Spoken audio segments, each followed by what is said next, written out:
You never think it'll happen to you. Infidelity is something you hear about on the news, whispered about at bars, or read about in cheap novels. But when it happens in your own home, when it crawls under your skin and twists like a knife, it becomes something else entirely. I was in the middle of an operation, deep in the forest, when my phone vibrated violently in my pocket. I rarely took personal calls during work, especially not during missions like this, but something in my gut told me this was different. I pulled the phone from my jacket, my fingers already stiff from the cold. It was my son. I almost didn't answer.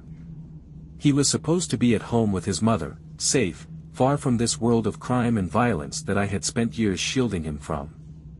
But when I swiped the screen and heard his voice, my blood turned to ice. "Dad," he choked out between sobs. "You need to come home, now.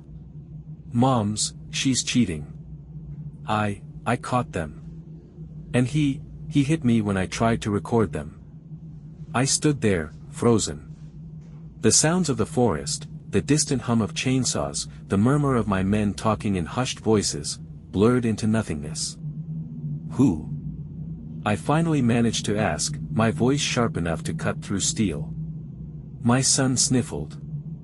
"I don't know his name, but he's been here before. And, Dad, Grandpa's car is outside." For a second, I couldn't breathe. The words twisted inside me, but I shoved them down. This had to be a mistake. My father was a strict man, a man of discipline and principles. He would never. Would he? The air suddenly felt thick, suffocating. My mind flashed back to 100 moments from my past, times when my father had been just a little too close to my wife, a little too comfortable in our home. Times I had ignored because I had bigger things to worry about. I turned to my second-in-command, Marcus, who had been watching me with cautious eyes.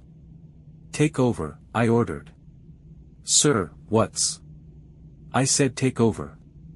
I was already moving before he could argue, my boots crushing the damp earth beneath me as I sprinted toward my truck. My hands shook as I fumbled with the keys. I wasn't sure if it was from rage or something worse. Betrayal. The drive home was a blur, a fevered dream of headlights and honking horns.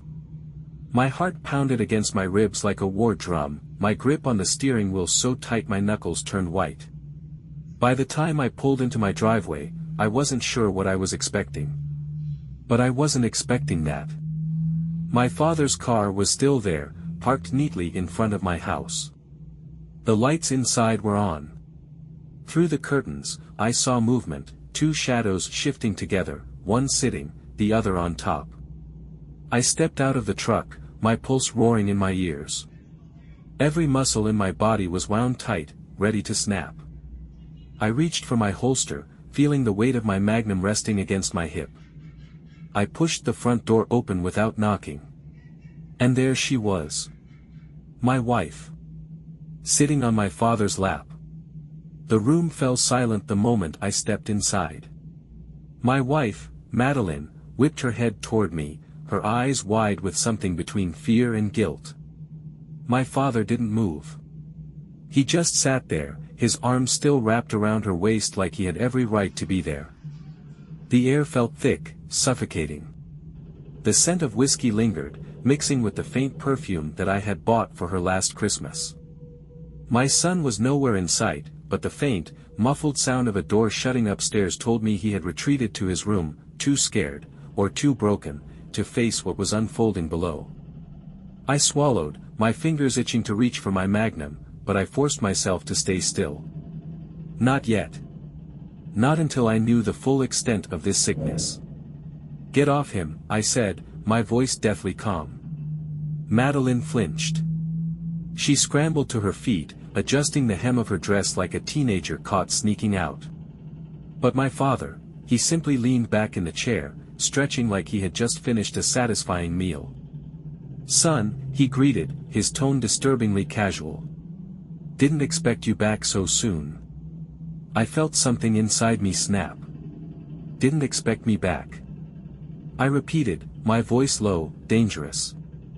"What the hell are you doing in my house, Dad?" A smirk curled at the edges of his lips, a smirk I had seen my whole childhood, the same expression he wore when he caught me making mistakes, when he reminded me that he was always one step ahead, always in control. "Your house," he scoffed. "This house wouldn't even exist without me.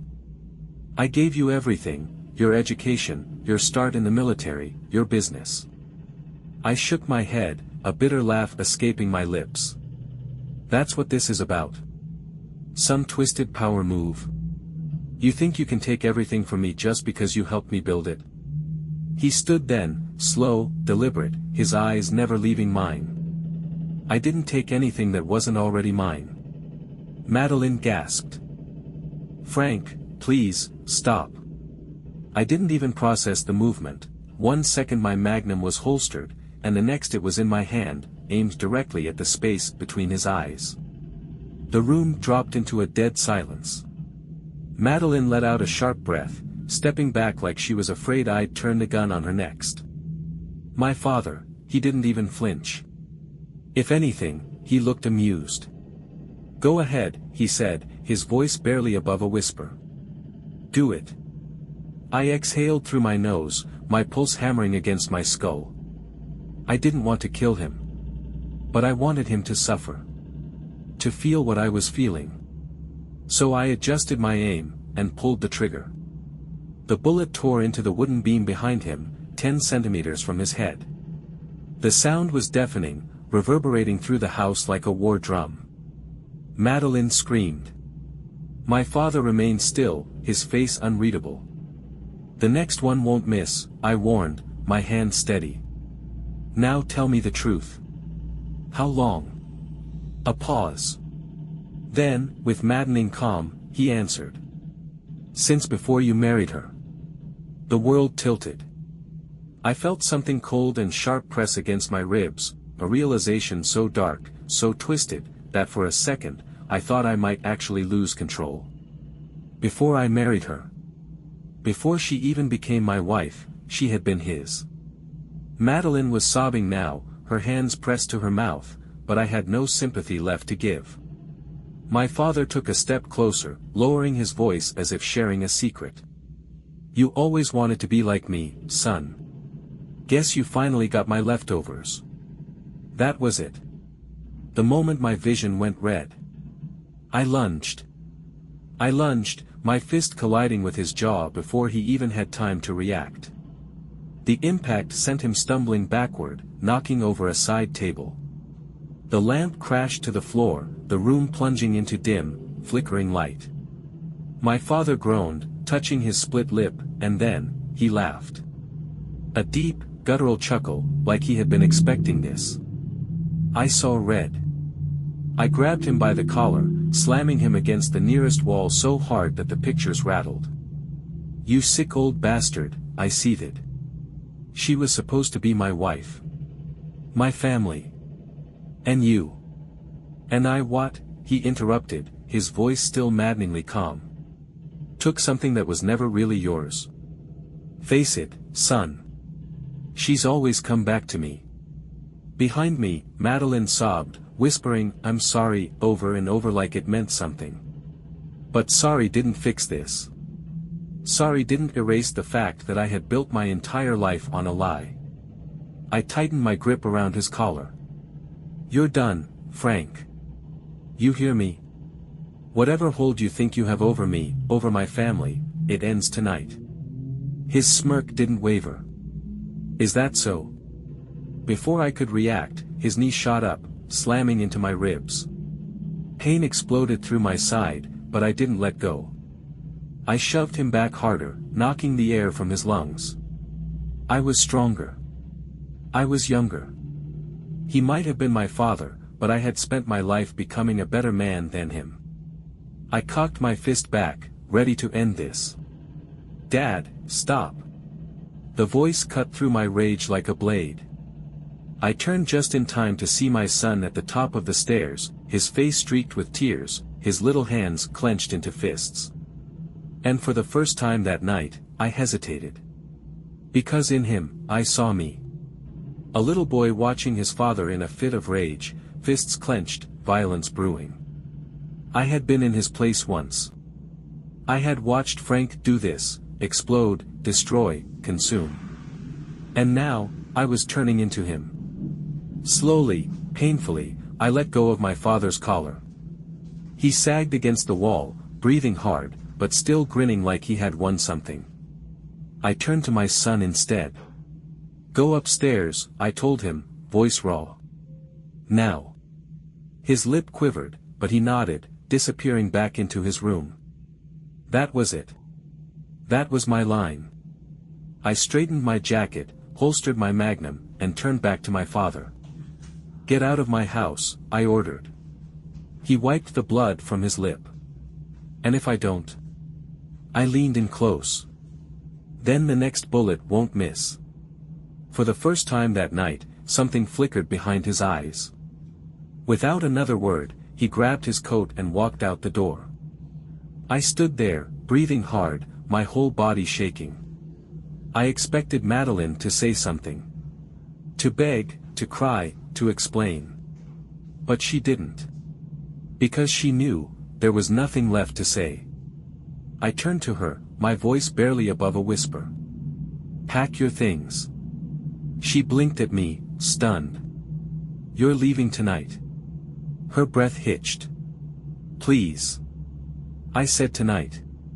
She stared at me for a long moment, then finally, she nodded. And just like that, my marriage was over. I stood in the living room, listening to the quiet rustling of suitcases being packed upstairs. Every zip, every shuffle of clothing into bags, felt like another nail in the coffin of my marriage. Madeline didn't fight me on it. She knew better. She had already lost. I ran a hand through my hair, exhaling slowly. The rage that had consumed me minutes ago was fading, leaving behind a hollow emptiness. I should have felt relief. But all I felt was betrayal. I had spent years believing my marriage was built on trust, on love, on us. But in reality, it had been built on a foundation of lies, with my own father standing at the center of it all. And I had been too blind to see it. My son's footsteps echoed on the stairs. When I looked up, he was standing at the bottom, his little hands clenched into fists. "Where's Mom going?" he asked, his voice small. I swallowed the lump in my throat. "She's leaving for a while." His face twisted with emotion. "Because of what happened." I hesitated. I didn't want to destroy whatever image he still had of his mother. No child should have to carry the weight of knowing the truth about their parents. But he had already seen too much. So I nodded. "Yeah, buddy. Because of what happened." Tears welled up in his eyes, but he didn't cry. Instead, he walked forward and wrapped his arms around me, pressing his face into my stomach. "I don't want her to go," he whispered. I closed my eyes, forcing myself to stay strong. I know. For the first time in my life, I truly hated my father. Not just for what he had done to me, but for what he had done to my son. For making him grow up too soon. A few minutes later, Madeline came down the stairs. Her face was blotchy, her hands gripping the handles of 2 suitcases. She looked at me, her lips trembling. "Can we talk?" I shook my head. "We're past that." She opened her mouth, like she wanted to protest, but stopped herself. Instead, she turned to our son. "I'll come see you soon, okay?" He didn't say anything. He just nodded stiffly. She reached out to touch his face, but he pulled back. Her expression crumbled. I clenched my jaw, watching as she walked to the door. And for the first time that night, she looked truly afraid. Not because of me. But because she knew, she had lost everything. She hesitated at the doorway, one last plea in her eyes. "I still love you." I met her gaze, my voice steady. "That's the problem." Then I shut the door behind her. And just like that, she was gone. The silence in the house was deafening. I stood by the door, my fingers still resting on the handle where I had just shut my wife, my ex-wife, out of my life. I should have felt something. Maybe grief. Maybe relief. But all I felt was rage. Not at her. Not anymore. At him. My father had poisoned everything he touched, including my marriage. I turned, walking past the scattered remnants of broken furniture, the bullet hole still fresh in the wooden beam behind my father's chair. The house felt smaller now, like the walls were closing in. I needed air. Grabbing my keys, I stepped outside. The night was cold, the wind sharp against my skin. But I barely felt it. My blood was still boiling, my hands still shaking. My father thought he could walk away from this. He was wrong. I got into my truck, my jaw clenched so tight it ached. I knew exactly where he'd go. The old family cabin. It was where he always ran when things got bad. When he needed to lay low. But there would be no hiding tonight. I started the engine, the deep roar filling the night. The tires spun against the gravel as I tore out of the driveway. This wasn't over. Not until I said it was.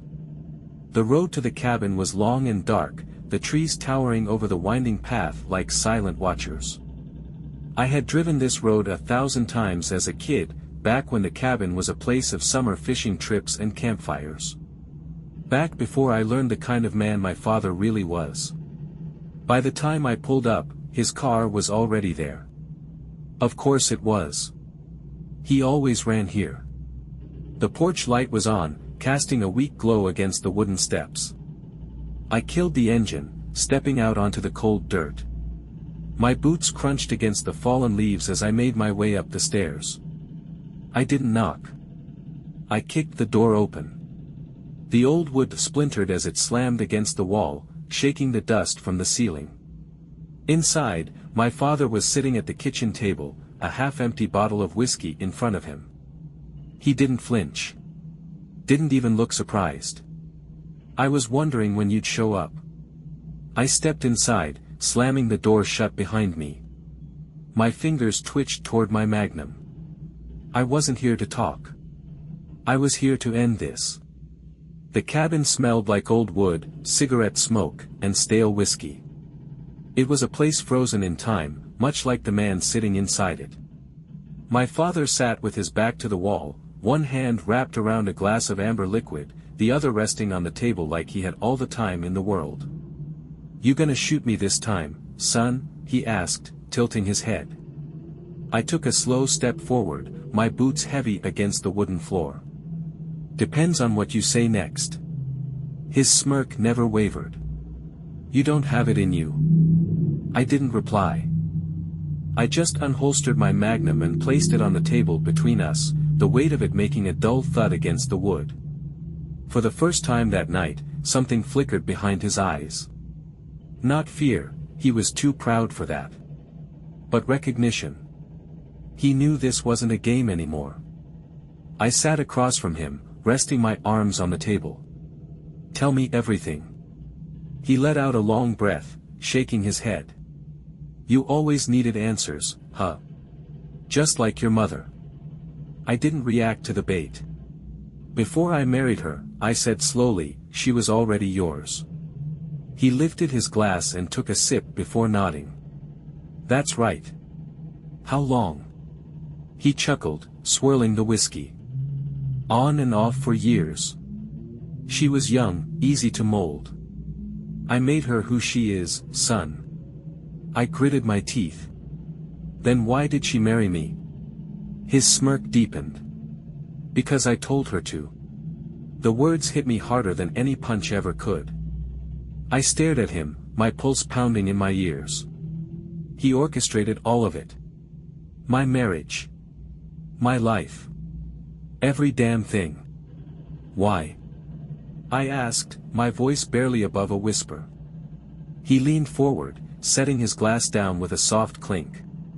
"Because I wanted to see if you could ever be a better man than me." A sickening realization settled over me. I had spent my whole life trying to escape his shadow, only to find out I had been living in it the entire time. He sighed, stretching his arms out. Guess we both know the answer now, huh? Something inside me snapped. I grabbed the magnum and aimed it directly at his chest. You ruined everything, I growled. My wife. My son. My entire goddamn life. He didn't flinch. Didn't beg. Didn't even blink. So do it. My finger twitched on the trigger. One bullet. That's all it would take to erase years of pain. One bullet, and I'd finally be free. My breathing slowed. The barrel of the gun felt heavier in my hands. And then I lowered it. My father exhaled through his nose, shaking his head. Told you. I tightened my jaw. No. You don't win. I stood up, my pulse still raging, my hands shaking with the force of what I had just stopped myself from doing. You're done. Stay away from my family. Stay away from me. Or next time, I won't stop myself. He raised his glass in mock salute. I'll drink to that. I turned and walked out, slamming the door behind me. The cold night air hit me like a slap, but for the first time in my life. I felt free. The cold air bit at my skin as I walked back to my truck. My hands were still trembling, not from fear, not from adrenaline, but from restraint. I had been inches away from pulling the trigger, from ending the man who had tormented me my whole life. And yet, I had let him live. Not for his sake. For mine. Because killing him would have meant becoming him. I climbed into the truck and gripped the steering wheel so tight my knuckles turned white. My reflection in the rearview mirror stared back, eyes dark, jaw clenched. I barely recognized myself. I turned the key, and the engine roared to life. The headlights cut through the night as I backed out of the driveway. As I pulled onto the empty road, I saw a shadow move in the cabin window. My father stood there, watching. Still smirking. Still thinking he had won. He hadn't. I tore my gaze away and pressed my foot down on the gas. I was done with him. For good. The drive home felt longer than usual. My mind churned, replaying every conversation, every lie, every twisted game he had played. Madeline. How many nights had she left my bed to crawl into his? How many times had she looked me in the eye and told me she loved me, while knowing she had never really been mine? The thought made me sick. By the time I pulled into the driveway, the house was dark. Quiet. Empty. I sat there for a long moment, the weight of everything pressing down on me. Then, I stepped out. Inside, the scent of her perfume still lingered. Her absence was loud. Almost unbearable. I walked into the kitchen and poured myself a drink. Not whiskey. Water. I needed my head clear. I took a long sip and leaned against the counter, staring at the bullet hole in the wall. A reminder of how close I had come to losing control. Upstairs, I heard a door creak open. I turned to see my son standing at the top of the stairs. His face was pale, his eyes puffy from crying. "Is he gone?" he asked, his voice small. I nodded. "Yeah, buddy. He's gone." He hesitated, then made his way down, step by step, until he was standing in front of me. "Mom too?" I swallowed hard. "Yeah." He stared at the floor, scuffing his sock against the tile. "Is she coming back?" I exhaled slowly, setting my glass down. "No. She's not." He nodded once. His little hands clenched into fists. And then, he did something I wasn't expecting. He walked forward and hugged me. Tightly. Like he was afraid I'd disappear too. I wrapped my arms around him, holding him close. "It's just you and me now, okay? We're gonna be alright." He didn't say anything. But he didn't let go either. And for the first time all night, I knew I had made the right choice. I woke up before sunrise, the weight of the last 24 hours pressing down on my chest like a cinder block. For a split second, I expected to roll over and see Madeline lying beside me, her dark hair spilling over the pillow, her breathing slow and steady. But the bed was empty. It always would be. I ran a hand down my face and sat up. The house was silent, save for the faint hum of the fridge downstairs. My son was still asleep in his room, and for that, I was grateful. He needed rest. So did I. But sleep wasn't coming. Not anytime soon. I got up, pulled on a shirt, and walked downstairs. The bullet hole in the living room wall caught my eye, a grim reminder of how close I had come to losing everything. I should have patched it up.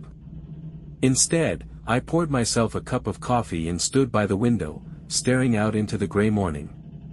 I needed a plan. I needed to move forward. Madeline was gone. She hadn't tried to call, hadn't texted, hadn't begged to come back. Maybe she knew there was nothing left to save. And my father? He was still out there. Watching. Waiting. I knew he wouldn't let this go so easily. He would come back, he always did. But this time, I'd be ready. I pulled out my phone and scrolled through my contacts until I found the one name I hadn't used in years. Marcus. My second in command. The only man I trusted. I hesitated for half a second before hitting call. It rang twice before a familiar voice answered. Boss. I need a favor. A pause. Then, say the word. I exhaled, gripping the mug tighter. We're cleaning up a mess.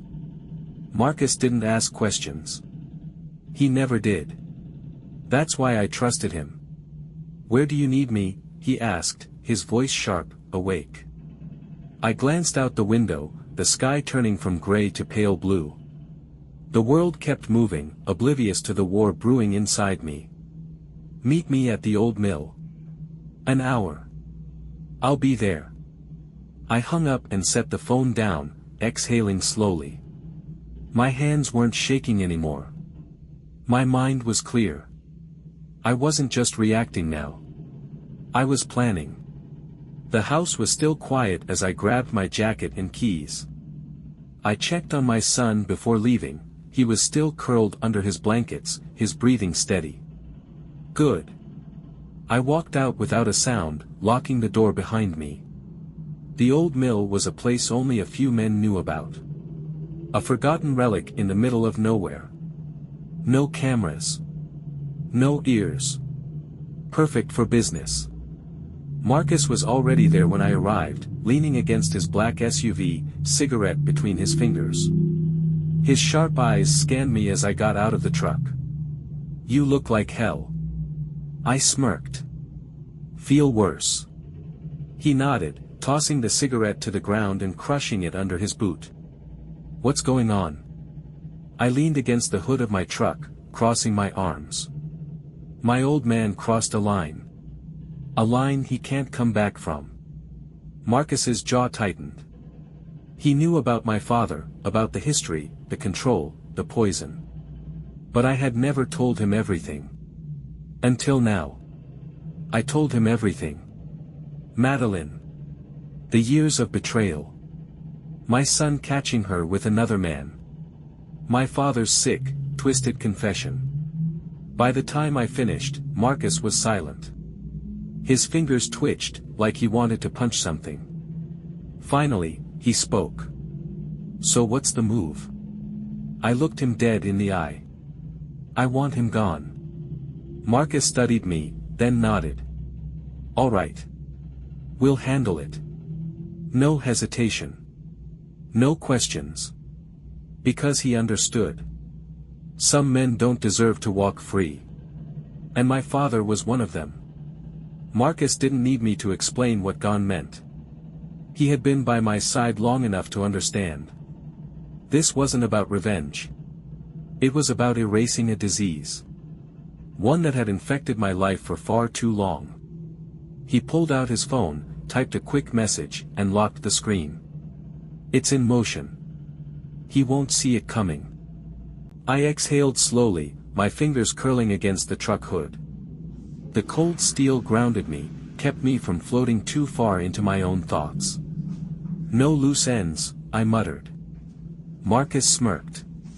You know me. And I did. My father wasn't just going to be removed. He was going to disappear. No body. No evidence. No questions. By morning, he'd be nothing but a ghost. The drive back home was quiet. The sun had fully risen by the time I pulled into the driveway. For the first time in a long time, I didn't feel like I was returning to a prison. I stepped inside, locking the door behind me. My son was at the kitchen table, rubbing his eyes sleepily. He looked up at me. Is everything okay now? I walked over, ruffling his hair. Yeah, buddy. Everything's okay. His shoulders relaxed, and he went back to eating his cereal. I poured myself a cup of coffee, standing by the window. The sky was clear. The air felt lighter. And for the first time in years, I was free.